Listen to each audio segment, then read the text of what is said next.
What's going on, everybody, and welcome to another episode of The Other Side of the Firewall, where we talk about the latest and greatest in cybersecurity news, as well as we highlight those movers and shakers and glass ceiling breakers, those people of color who've made it to the other side of the proverbial firewall. My name is Ryan Williams, and as always, I'm joined by Shannon What's up? What's up? and LeVon Maynard. Hey, welcome to the show. What is going on? So, very diverse week. So, if you tune into Monday's episode, we talk about a DDoS attack in another country affecting their version of Google. Today, LeVon's going to break down a pretty cool story. And then Wednesday, because I just got done traveling, we're going to give you some cybersecurity tips for when you travel, both overseas and stateside. And then Friday, we do our normal rundown where we talk about everything but cybersecurity, unless somebody's studying, but we'll get to that. But without further ado, I give it to you, LeVon. Yes, sir. So it looks like we got a story today. This is from ThreatPost, threatpost.com. This is from Elizabeth Montalbano. I think I've seen some of her articles before, but she had an article today about stolen credentials led to data theft at United Nations. So in this article, basically, we have here some threat actors access the organization's proprietary project management software called Umoja, UMOJA, in April, and accessing the network and stealing info that can be used in further attacks. So essentially, somebody was able to access the credentials of one of the UN employees or UN, one of the people that work for the UN, and they actually use those credentials to actually access, the internal network of the United Nations, and able to basically get into the facility and basically laterally move across the network and access the devices. I think I was reading through the article here that they during the breach, they got into some of the information. It doesn't really specify exactly, what they stole or what kind of data they infiltrated. But they mentioned that this was very similar to another high-profile attack in January of 2020, where they had some malware took aim at the UN and a phishing scam. They were able to steal almost I guess over like 400 gigabytes of sensitive data.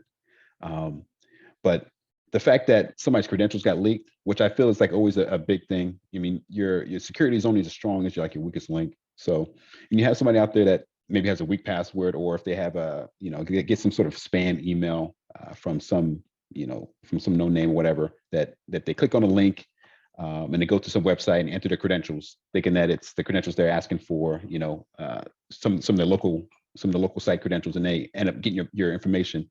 They're able to just use that information to get right into your network and just kind of daisy chain across the enterprise. But nonetheless, I mean, this story right here kind of goes to show that multi-factor authentication is like the way to go as far as protecting your credentials. This was kind of like a simple username password attack. All they had to do is get that information. They were able to get into the network, and there was no no way to prevent them from getting to what they needed to. Besides, without the use of this two-factor authentication. If they had a two-factor authentication in place, they would have been able to prevent them from getting into some of the data. But nonetheless, the article goes on to kind of show that the original network access occurred April 5th. And then the intrude activity was still detected as of August 7th. And basically, they, like I mentioned before, they kind of used lateral movement and were able to get through the network. But some simple security practices of establishing hierarchy of privilege within applications on the network, giving users access only to assets that they need to do the job. That would have prevented them from being able to get to all these different resources. You just kind of you only give access to the resources that the users need. You don't need to give them like global domain admin rights to your whole infrastructure, so that once they have one, they have pretty much have the keys to the kingdom. As soon as the attacker gets that username and password, they can access every system in your network. But just trying to use that limited access, just to the assets that they need is a great way to prevent this kind of thing from happening. But yeah, it's an interesting article. I mean, it's pretty straightforward. I mean, hey, they got into the UN's network using username and password. It doesn't really describe exactly how that information got leaked, but I imagine it's probably something simple, that perhaps they just like I described earlier. Maybe they just hit like a spam email, or maybe it was like a simple like weak password. A lot of times people just use weak password, something easy for them to remember. They use it in some other website. They could have had the same password used on another account that they have, and then that account got compromised, and then they have access to that password. And a lot of attackers would use the password that they find from one account and try to discover what other accounts you may have and use that same password. And a lot of times they can kind of just get into that if they have your email account, your Gmail account password, and they discover that, then they can try to use your same kind of login credentials for another website, maybe like I don't know,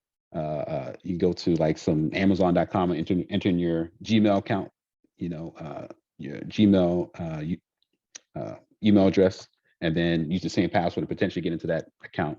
And that could have happened in this situation where they had the same credentials stacked for the UN access portal for this project management software.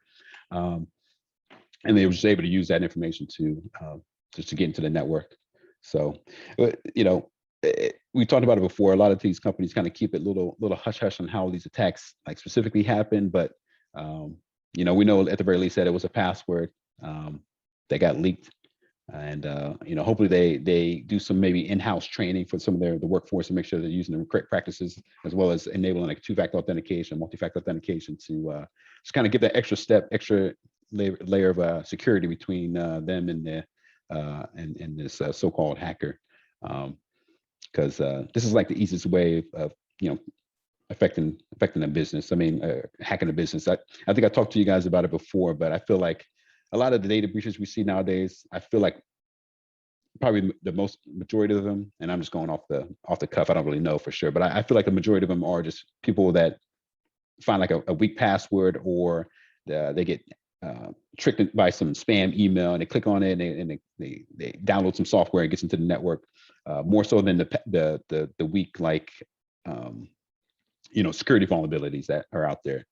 Though I will say that definitely, if companies aren't updating the software and the security in their environment, obviously that's a big. I'm sure that's up there as far as reasons for data breaches as well. But like I said earlier in this segment, that you're only as strong as your weakest link, and so we just got to make sure we have everything, all the ducks in a row for our companies, and make sure we're training and educating our employees. But with that, do you have some thoughts on it as well, Ryan?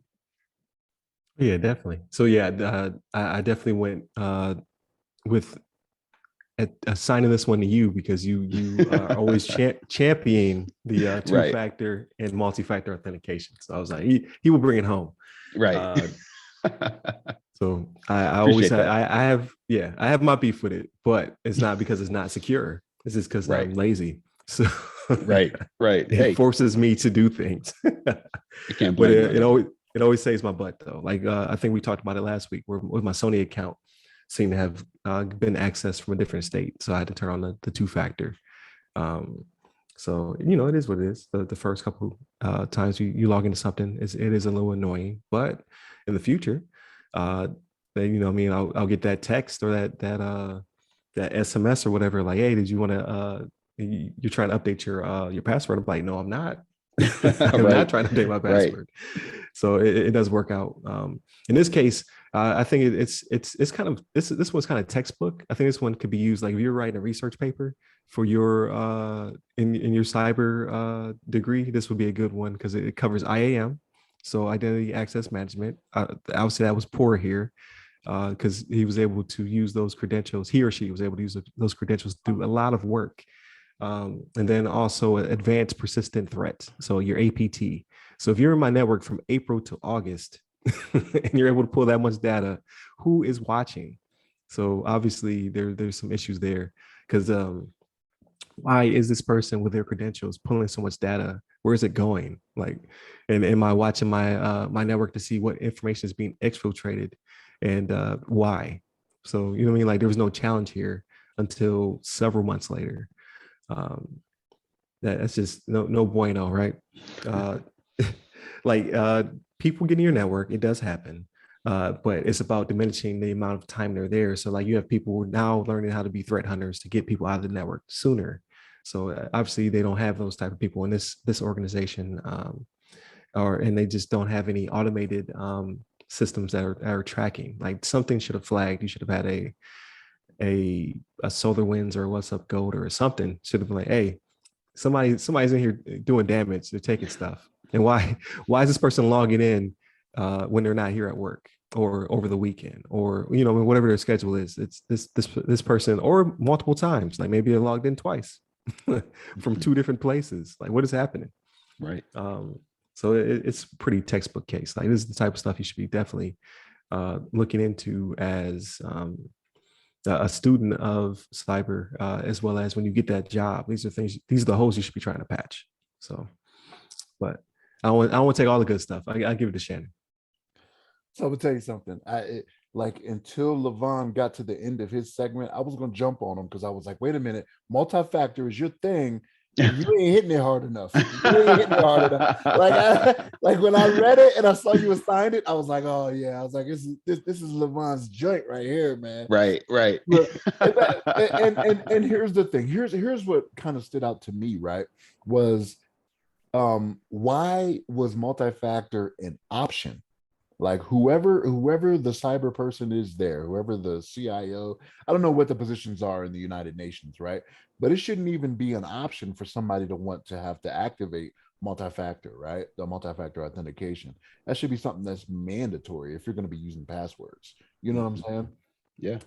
This is just a poor practice for an organization that just seems like they should really know better. You know what I mean? Because the United Nations, I mean, they run the risk of pissing people off. You know what I mean? It's not like I realize they have a peacekeeping mission, right? But not everybody thinks you're coming in there and keeping the peace, right? Mhm. And again, I say they as in the United Nations is an entity all to themselves, but no, they are a conglomerate of several nations, right? But still, like this was one of those things you can't be doing this stuff like just username and password with no real security on it. You know what I mean? They're definitely not doing any audit management, or they would have caught them, like you said, Ryan. They would have caught them in there at all crazy hours. You know what I mean? Or logged on from two different places. Like somebody should have seen that if they were in there looking. You know what I mean? No separation of duties, because it mentioned in the article about how they had access to all these different things and whatnot. Right? Like I figure whoever's credential they had, it shouldn't be somebody that can just access everything, right? Like if they're a finance person, they shouldn't be looking at, you know what I mean? What do you call them?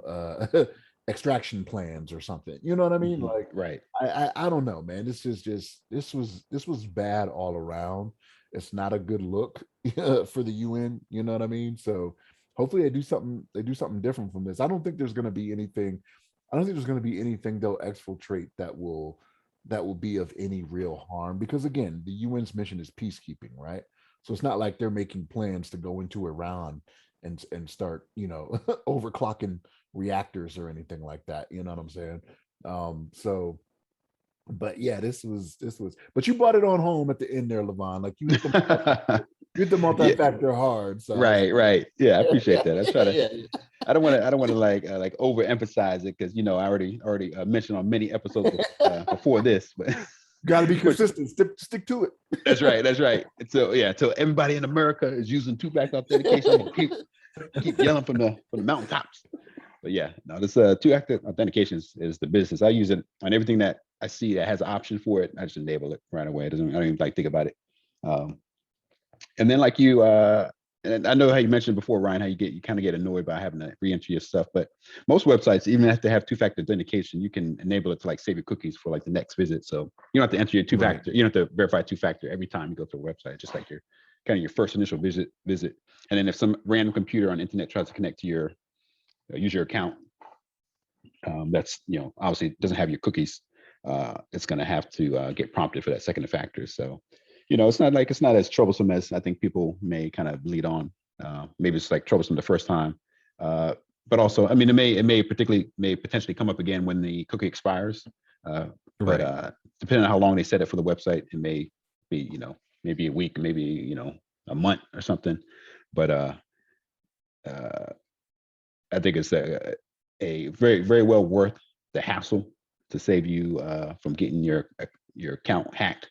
Because all somebody has to do is just figure out, your password from that point. Just like in this UN situation, it didn't take anything besides a username and password. And those things are like, you know, they keep databases full of username and passwords that they've cracked Right. on, these dark web websites.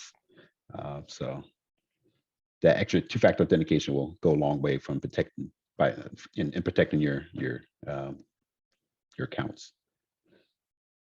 Yeah, definitely. Yeah, I because I don't really have a problem with it. I just like poking fun at it. Yeah. But the most annoying was I was doing I forget what was it? Something required me to use Google Authenticator, and I worked in a building where I could not bring in my phone. Yeah. So anytime I need to use it, I would have to sprint out to my to the car to then get the authenticator number and then sprint back in the building. And if anything slowed me down, I just started the process over again. Right.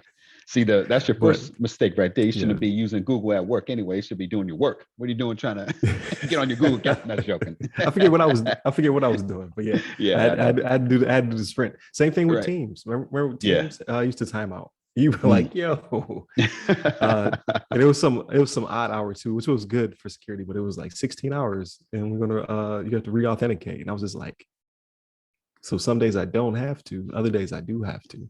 Right. So it's always a hot mess. You go log in and you have to go run out to the car. But yeah, all in all, though, I mean, it has saved my butt a couple of times, so I cannot disagree with that. And whenever I do remember to go and enable it, I do. Like most sites just give it to you up front now, but there's some old accounts where they've enabled it, but you have not gone in and clicked the box. right. You got to dig for it a little bit. Yeah, but it's all good. So that's why I definitely gave it to you. Yeah. So great discussion. It definitely this is episode 102. I meant to have us reintroduce ourselves in 101. I did not, just for the simple fact that we all have different wheelhouses, right? So like you could just see in this conversation, like all of us have different IT backgrounds and we all harp on different things that we're passionate about. But one of these upcoming episodes, so maybe next week, we'll dig into kind of like our backgrounds, because cyber is so broad.